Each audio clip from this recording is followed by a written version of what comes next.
Maulid yang kita baca ini hampir setiap malam kalau kita hadir majelis Az-Zahir dibacakan Maulid Simtud Durar, ditulis oleh Al-Imam Al-Habib Ali bin Muhammad Al-Habashi tashwigan lis-sami'in.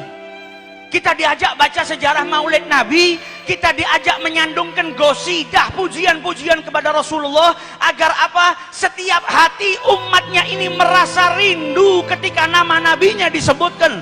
Kalau kita belum merasa rindu, belum merasa bahagia ketika Nabi Muhammad namanya disebutkan di hadapan kita, itu tandanya cinta kita masih lemah. Karena ketika kita mencintai harta, di saat kita kesusahan kayak apapun, kita mendapatkan harta yang berlimpah, maka kesedihan, kesusahan, bahkan penyakit sekalipun akan hilang dengan sesaat.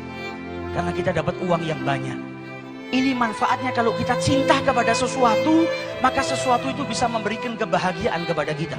Kalau kita cinta dengan Nabi Muhammad, cinta dengan Allah, cinta dengan zikir, cinta dengan sholawat, maka di saat kita susah, kita nggak perlu pergi jauh mencari suasana baru untuk menenangkan diri kita dan batin kita.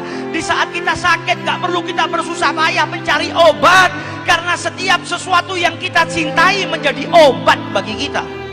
Bahkan Nabi Muhammad di saat duduk dengan para sahabatnya, kalau mau bahagia karena beliau cinta dengan sholat, maka beliau berkata kepada Bilal, arihna ya Bilal, kumandangkan azan, bahagiakan kita dengan melaksanakan sholat. Datang waktu sholat menjadikan Nabi bahagia. Begitu juga dengan para ulama, bukan hanya kepada Nabi Muhammad, kepada gurunya saja mereka mendapatkan ketenangan. Al-Habib Ali bin Muhammad Al-Habashi, penyusun maulid ini, kalau sudah sakit yang luar biasa, dia panggil putranya yang bernama Muhammad. Wahai Muhammad putraku, bawakan cerita guruku Al-Imam Abdullah bin Husain bin Tahir. Ketika dibawakan kisah gurunya Al-Imam Abdullah bin Husain bin Tahir, maka seketika itu juga sakitnya hilang, kegelisahannya hilang, kegundahannya hilang, karena dibawakan kisah orang yang dia cintai, yaitu gurunya. Apalagi dengan manusia yang paling mulia, yaitu junjungan Nabi besar Muhammad sallallahu alaihi wasallam.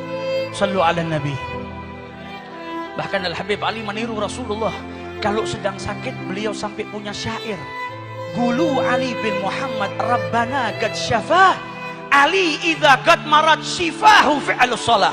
Beliau memotivasi dirinya sendiri, katakan kepada Ali, beliau yang mengutarakan, Ali kalau sudah sakit, maka penawarnya atau obatnya hanyalah sholat. Ketika sudah sholat, maka seluruh penyakit itu hilang. Kita belajar di majelis ini bagaimana mencintai Nabi Muhammad dengan sekuat tenaga kita. Penuhi hati kita dengan mahabbah kepada Rasulullah. Maka di saat kita kesusahan, di saat kita kesumpekan, gelisah datang kepada kita, mendengar namanya Nabi Muhammad SAW, maka kegelisahan, kegundahan, kesempitan, apapun yang terjadi pada kita akan hilang, berubah menjadi bahagia karena Nabi besar Muhammad SAW.